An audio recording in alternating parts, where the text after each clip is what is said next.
Subscribe now and press the bell icon. Never miss an update. नमस्कार बच्चों, पद class 12 के हिंदी का काव्य खंड का दूसरा पाठ है पद और इसके कवि हैं सूरदास। आज हम लोग इस वीडियो में सूरदास से रचित पद पाठ का पूरा कवि परिचय पहले जानेंगे, उसके बाद एक एक लाइन का अर्थ उसका भावार्थ को समझेंगे। तो बच्चों वीडियो में लास्ट तक बने रहें। तो चलिए अभी हम लोग देखते हैं सूरदास के कवि परिचय, जीवन परिचय क्या है। अब देखिए, कवि परिचय से ऑब्जेक्टिव के लिए केवल आपको करना है, ठीक है। तो ये याद रखिएगा, जन्म कब हुआ था सूरदास का 1478 में, निधन कब हुआ था 1583। मतलब एक चीज और आपसे पूछ सकता है ऑब्जेक्टिव में कि इनका जन्म कहाँ हुआ था, जन्म स्थान कहाँ था। तो याद रखिएगा, सूरदास का जन्म स्थान देखिए दिल्ली के निकट सीही नामक एक ग्राम है, वहां पे हुआ था। तो जन्म स्थान भी आपसे पूछ सकता है। निवास स्थान, देखिए जन्म स्थान और निवास स्थान में अंतर है। जन्म स्थान मतलब क्या हुआ कि एक व्यक्ति कहीं जन्म लिया, कहाँ जन्म लिए थे सूरदास, तो सीही नामक ग्राम। लेकिन निवास कहाँ पे किए थे, तो ये निवास किए थे ब्रज क्षेत्र में, क्रमशः देखिए गाँव घाट, वृंदावन और उसके बाद पारसोली ग्राम, ये इनका निवास स्थान है। जन्म लेने के वजह से एक आदमी यहाँ पे जन्म लिया मान लीजिए, उसके बाद कहीं जाकर के दूसरे जगह बस गए, तो उसी प्रकार से दिल्ली के सीही नामक ग्राम में वो क्या किए, जन्म लिए थे। लेकिन वो रहे कहाँ थे, तो ब्रज क्षेत्र के आसपास गौ घाट हो गया, वृंदावन हो गया और पारसोली ग्राम हो गया। और शिक्षा देखिए, इनका शिक्षा पर ध्यान दीजिएगा, स्व अध्याय द्वारा ज्ञानार्जन, मतलब खुद से अध्ययन करके इन्होंने ज्ञान हासिल किया था, खुद से। और काव्य रचना एवं संगीत का विशद ज्ञान, विशद मतलब होता है स्वच्छ निर्मल, ठीक है, यानी कि संगीत का भी उनको बहुत अच्छा ज्ञान था।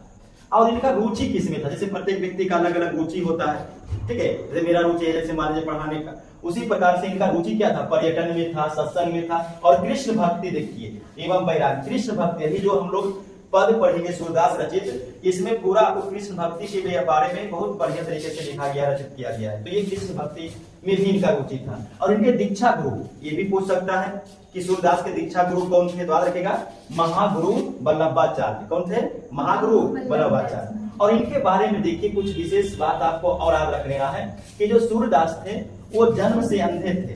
जन्म से क्या थे, अंधे। या हो सकता है कि बड़े होने पर इनके दोनों आंखें जाती रही हो, मतलब ये अंधे ही। उसके बाद एक ऑब्जेक्टिव और याद रखिएगा, सूरदास किस भाषा के कवि थे, तो ब्रज भाषा के। ये भी ऑब्जेक्टिव में पूछेगा, सूरदास ब्रज भाषा के महान कवि थे। और भी पूछ सकता है कि सूरदास कवि थे, और ऑब्जेक्टिव में ये लीला रसिक कृष्ण भक्त भी आप याद रखिएगा। और इनका कृतियां सूरदास का प्रमुख कृतियां देखिए कौन है, सूरसागर, साहित्य लहरी, राधा रसकेली, सूर सारावली। तो इनके प्रमुख कृतियां, यानी कि पूछेगा कि सूरसागर किनका रचित है, तो सूरदास का। साहित्य लहरी किनका रचित है, सूरदास का। राधा रसकेली सूरदास का, और सूर सारावली भी सूरदास का। तो ये देखिए इनका प्रमुख कृतियां। और ये जो अभी हम लोग पद पढ़ेंगे सूरदास रचित, ये कहां से उठाया गया है, सूरसागर से। कहां से, सूरसागर से। तो ये तो आपका हो गया कवि परिचय। अब हम लोग चलेंगे, ये जो पूरा पद पाठ है, इसका एक एक लाइन का अर्थ क्या होगा, उसका भावार्थ हम कैसे एग्जाम में लिखेंगे। ये देखिए, कवि परिचय से केवल आपका ऑब्जेक्टिव बनेगा, और अगर इसका सब्जेक्टिव क्वेश्चन आता है अर्थ लिखने के लिए 5 नंबर का आएगा।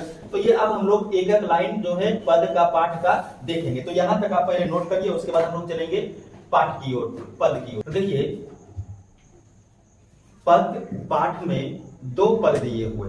अब यहां पर देखिएगा, जो पहला पद है उसका ये जो 2 पंक्ति है, इसको देखिए, जागिए ब्रजराज कुंवर, कमल कुसुम फूले, कुमुद वृंद संकुचित भये, भृंग लता भूले। अब देखिए, ये पहला पद का ये जो 2 पंक्ति आप देख रहे हैं, इस पंक्ति में जो कवि सूरदास जी हैं वो मातृ स्नेह के भाव को प्रदर्शित कर रहे हैं। और मातृ स्नेह के भाव को प्रदर्शित करते हुए वो कह रहे हैं कि जो माता यशोदा हैं वो अपने ब्रजराज कुंवर, यानी कि जो ब्रजराज है, ब्रज के राजकुमार यानी कि कृष्ण, उनको वो जगा रहे हैं। जागिए मतलब क्या हो गया, जगाना। ब्रजराज कुंवर यानी कि ब्रज के राजकुमार कृष्ण, कमल, कमल का मतलब होता है कमल, फूल, कमल, और कुसुम का मतलब हो गया फूल। कमल फूल ही फूले मतलब खिल गए हैं। कुमुद, कुमुद जो है एक फूल है, कमल के ही जैसा छोटा फूल होता है, और ये रात में खिलता है, जब चंद्रमा का रोशनी उस पर पड़ता है तो वो खिलता है, जब सूर्य का प्रकाश उगता है तो फूल जो है मुरझा जाता है, बंद हो जाता है, संकुचित हो जाता है। तो वही लिखा हुआ है कुमुद वृंद संकुचित भय, यानी जो कुमुद का फूल है, वृंद का मतलब होता है झुंड, यानी कि कुमुद का जो छोटा छोटा फूल का झुंड है वो भी क्या हुए, संकुचित हुए, यानी कि बंद हो गए हैं। और भृंग, भृंग माने भ्रमर, भौरा, लता भूले। यानी अब यहाँ पर देखिए जो पूरा आपका पंक्ति है, इसका भावार्थ लिखने के लिए एग्जाम में आएगा, अर्थ लिखने के लिए आएगा, तो अर्थ आप किस प्रकार से लिखेगा। ये जो पूरा का पूरा पंक्ति है, इस पंक्ति में जो कवि सूरदास जी है वो किसको, मातृ स्नेह का भाव को प्रदर्शित कर रहे हैं, ठीक है। और माता यशोदा है वो अपने पुत्र कृष्ण को सुबह होने पर जगा रही है। देखिए जागिए ब्रजराज कुंवर, ठीक है, यानी कि माता यशोदा जो है अपने कृष्ण को सुबह सुबह जगा रही है। तो वो क्या बोलती है, बोलती है कि वह कहती है कि हे ब्रज के राजकुमार अब जाग जाओ, जागिए ब्रज राजकुमार, हे ब्रिज के राजकुमार अब जाग जाओ। कमल कुसुम फूल, यानी कि कमल पुष्प क्या हुए हैं, खिल गए हैं। कुमुद वृंद संकुचित भय, तथा कुमुद भी बंद हो गए। कुमुद क्या है, रात्रि में ही खिलता है, उसका संबंध किससे है, चंद्रमा से। जब तक चंद्रमा का रोशनी उस पर पड़ेगा तो कुमुद फूल जो है खिला हुआ रहेगा, और जैसे ही चंद्रमा का रोशनी खत्म हुआ, और चंद्रमा का रोशनी खत्म कब होगा, सुबह सुबह, तो जैसे ही सुबह होगा धूप खिलेगा, वो कुमुद का फूल संकुचित हो जाएगा, बंद हो जाएगा। तो वही लिखा हुआ है कि कुमुद भी बंद हो गए, इसका मतलब क्या है कि सवेरा हो गया है। और भृंग लता फूले, और भरभर भी क्या, कमल के पुष्प जो है उस पर मंडराने लगे। तो ये इसका ये पूरा अर्थ हुआ। तो ये अर्थ अगर आप यहाँ से यहाँ लिखिएगा, अच्छा इसमें एक चीज आप और जोड़ सकते हैं, ये हो गया अर्थ। लेकिन अगर एग्जाम में आता कि सा प्रसंग व्याख्या करें, इसी का ये 2 लाइन आपको दिया हुआ रहेगा और इसका पूछेगा कि सा प्रसंग व्याख्या करें, इसमें आप 1 लाइन और जोड़ दीजिएगा। यहाँ तक तो लिखना ही है, 1 लाइन खाली क्या जोड़ दीजिएगा, लिख दीजिएगा कि प्रस्तुत पंक्तियां सूरदास रचित पद से लिया गया है, और उसके बाद फिर आप इतना जोड़ दीजिएगा। 1 लाइन आपको जोड़ना है, क्या जोड़ना है, प्रस्तुत पंक्तियां सूरदास रचित पद पाठ से लिया गया है, बस इतना लिख दीजिएगा, बाकी जोड़ दीजिएगा। कब जोड़िएगा, जब सा प्रसंग व्याख्या करने के लिए आएगा तो, और केवल आएगा भावार्थ लिखे, अर्थ लिखे, तो आप इतना लिख दीजिएगा, तो मिल जाएगा। अब आइए इसी का दूसरा पाठ। अब यहाँ देखिए दूसरा पंक्ति में क्या है, तमचुर खग रोर सुनहु बोलत बन राई, रामती गो खरकानी में बछरा हित धाई। अब यहाँ देखिए तमचुर, तमचुर का मतलब होता है मुर्गा, क्या होता है, मुर्गा। खग मतलब पक्षी चिड़िया, रोर का मतलब होता है शोर, कोलाहल, कलरव। सुनहु मतलब सुनाई देना, बोलत बन राई, बन राई मतलब होता है पेड़ पौधे, यानी पेड़ पौधे भी बोलने लगे हैं।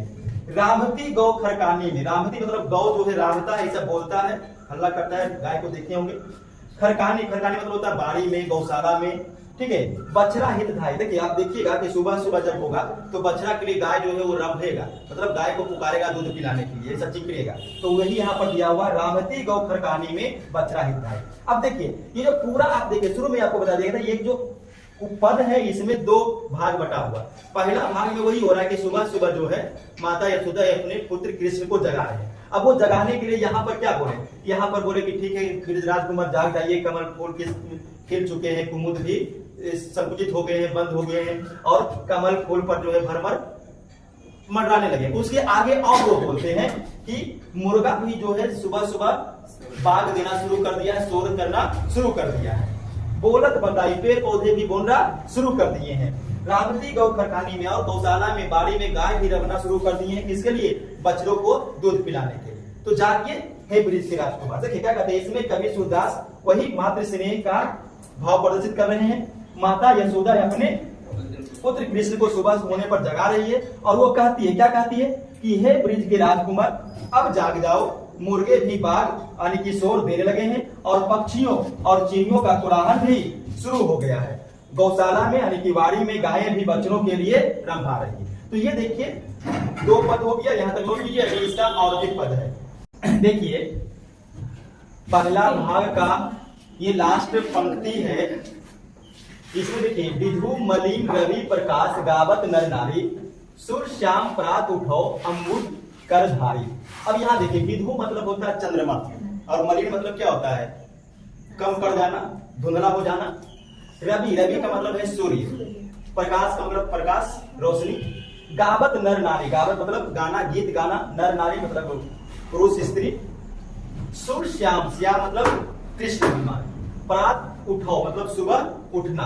अंबुज मतलब होता है कमल, कर मतलब हाथ और धारी माने धारण करना। तो ये इसका अर्थ हो गया। अब इस पूरे जो पंक्ति है इसका आप भावार्थ, इसका अर्थ स्पष्ट कैसे करिएगा, समझिए इसको। विधु मलिन रवि प्रकाश गावत नर नारी, मतलब माता यशोदा जो है वो अपने पुत्र कृष्ण को जगाते हुए आगे और बोलते हैं कि चंद्रमा का प्रकाश भी मलिन हो गया है, यानी चंद्रमा भी छुप गया है।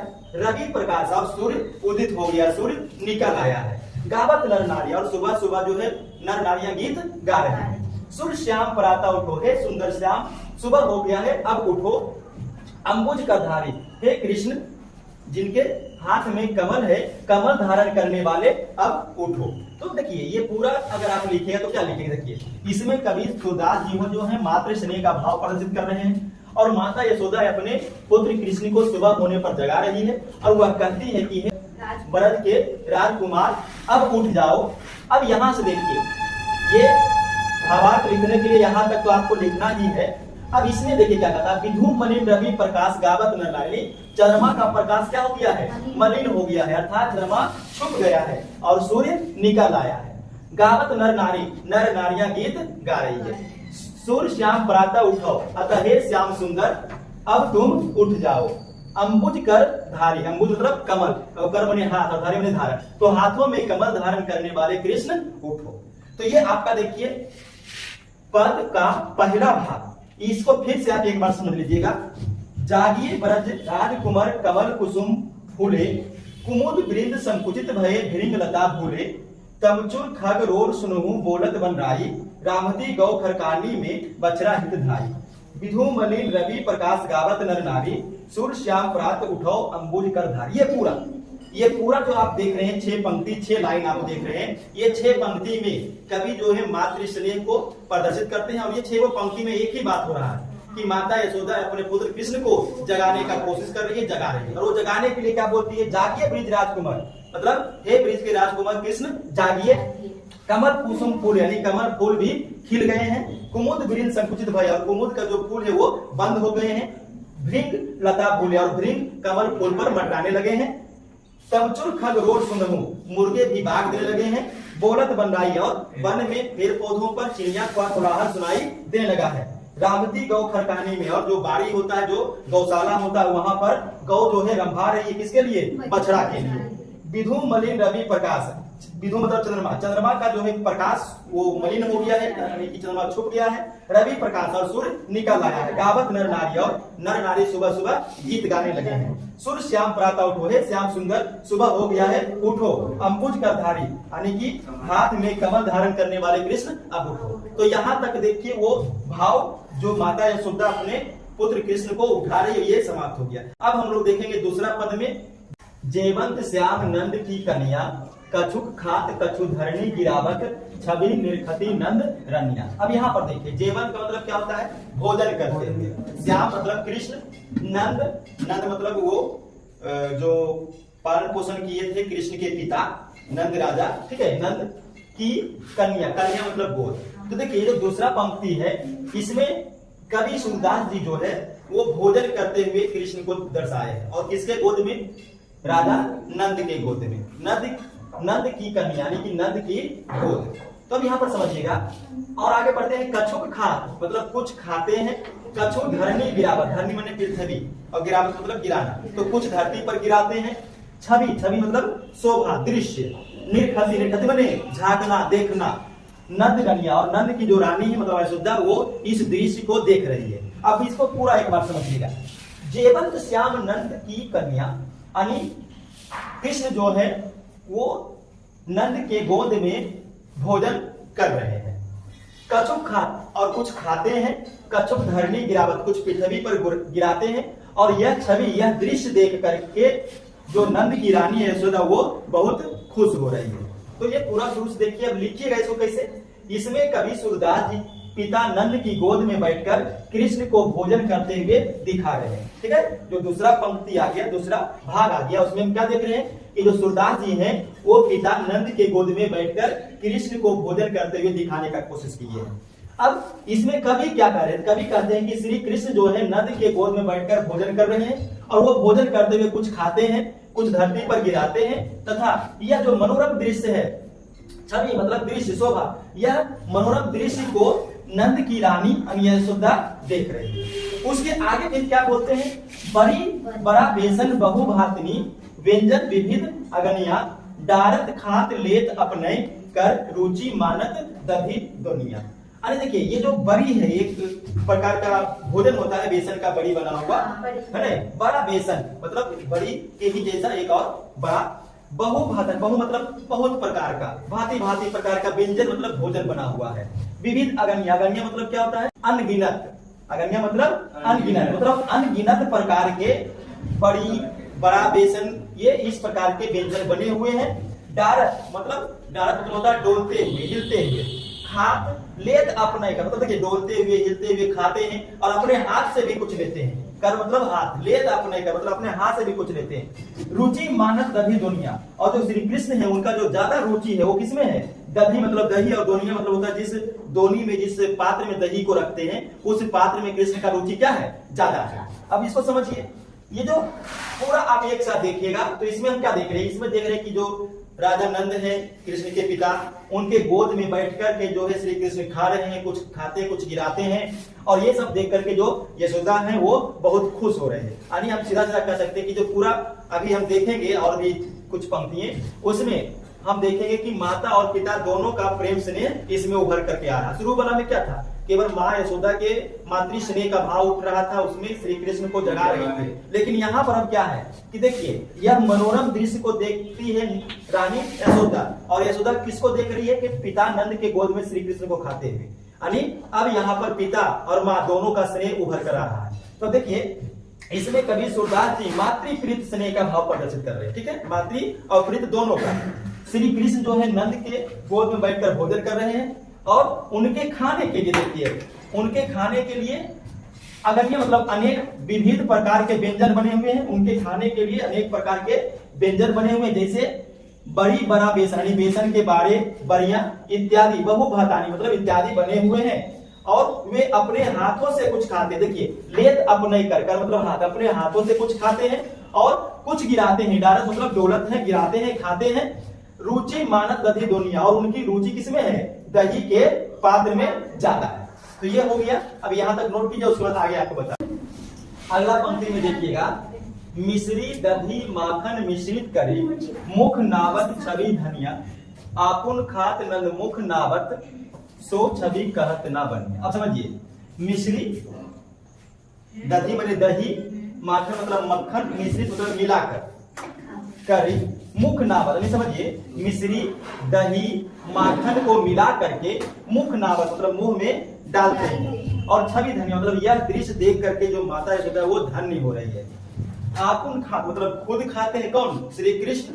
नंद मुख नावत, और उनके पिता जो है नंद, उनके मुख में भी कुछ डालते हैं, मतलब खुद भी खा रहे हैं और नंद के मुंह में भी कुछ डालते हैं। सो छवि कहत न बने, और ऐसा दृश्य देख करके इनका वर्णन करते हुए भी नहीं बन रहा है।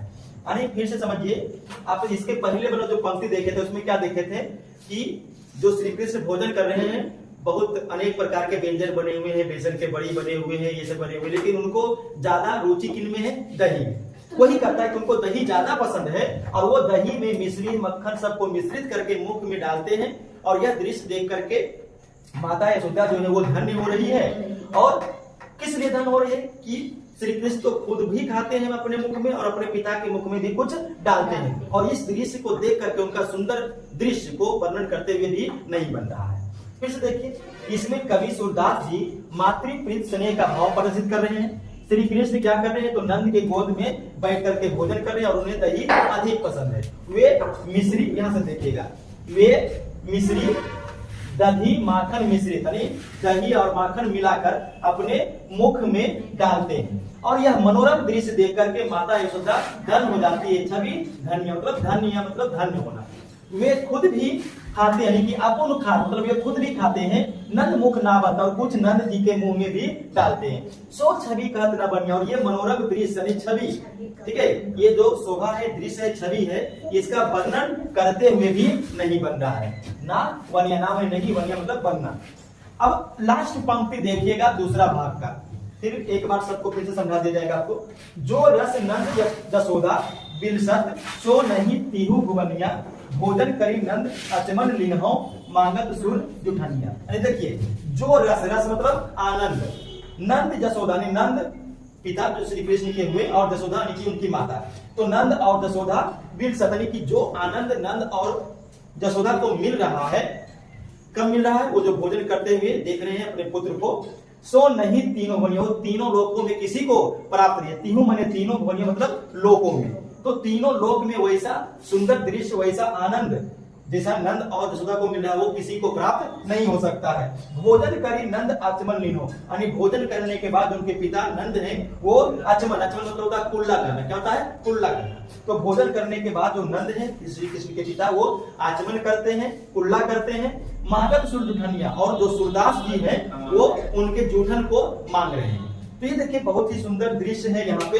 कि इसमें जो कवि सूरदास जी है वो मातृ प्रीत स्नेह का भाव प्रदर्शित कर रहे हैं। श्री कृष्ण नंद की गोद में बैठकर खा रहे हैं, और इस दिव्य क्षण का जो आनंद, जो रस नंद और जसोदा को मिल रहा है, सो नहीं तीनों भुवन, यानी कि यह तीनों लोकों में किसी और को प्राप्त नहीं हो सकता है। भोजन करी नंद अचमन लीनो, भोजन करने के बाद नंद और श्री कृष्ण कुल्ला करते हैं और मांगत सुर जुठनिया, और सूरदास उनका जूठन मांग रहे हैं।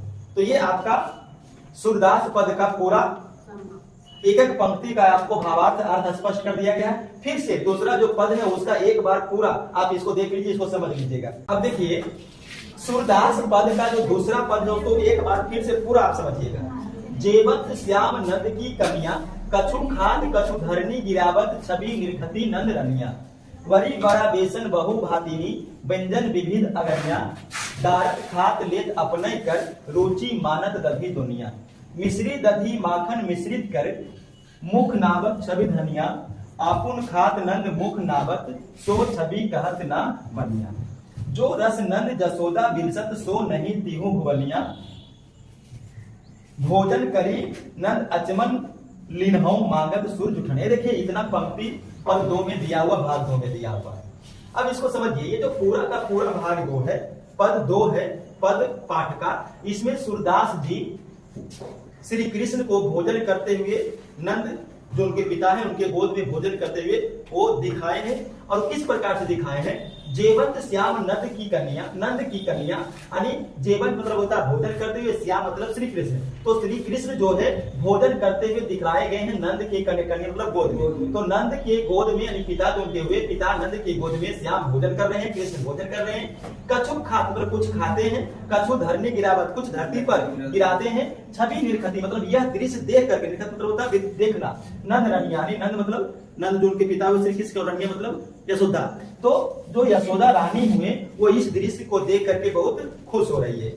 बड़ी बड़ा बेसन मतलब देखिए, क्योंकि भोजन कर रहे हैं तो भोजन में क्या है? बड़ी है, बड़ा बेसन है, बहु भातिनी मतलब अनेक प्रकार के व्यंजन है, विभिन्न अगन मतलब अनगिनत प्रकार के व्यंजन बने हुए खाने के लिए। डारत खात ले अपने कर मतलब कुछ खाते हैं, अपने हाथ से भी लेकर के खाते हैं। रुचि माना दधी दुनिया, और उनका जो रुचि है श्री कृष्ण का वो ज्यादा किसमें है? दही के पात्र में, यानी कि सीधा सीधा समझिए दही में है। मिश्री दधी माखन मिश्रित कर, चूंकि उनका रुचि ज्यादा दही में है तो वो मिश्री को, दही को, माखन को मिश्रित करके मुख नावत यानी मुंह में डालते हैं, छवि धनिया। और यह दृश्य देख करके माता यशोदा धन हो रही है। आपुन खात मतलब खुद खाते हैं, नंद मुख नावत और नंद जो उनके पिता उनके मुख में भी डालते हैं, सो छवि कहत न बने। और यह दृश्य का वर्णन करते हुए भी नहीं बन रहा है। सो रस नंद जसोदा बिलसत यानी कि जो आनंद नंद और यशोदा को मिल रहा है, सो नहीं तीनों बनिया वो तीनों लोगों में किसी को प्राप्त नहीं हो सकता है। भोजन करी नंद अचमन लीनो, और भोजन करने के बाद जो नंद राजा हैं पिता उनके, वो पूला करते हैं, मांगत सुर जुठनिया, जो सूरदास जी हैं उनके जुठन की मांग कर रहे हैं। ठीक है, तो ये आपका समाप्त हो गया। और इसका जो ऑब्जेक्टिव है पद का सूरदास का, ये अगले वीडियो में आप लोग के लिए लेकर आएंगे। तब तक हमारे चैनल से जुड़े रहें।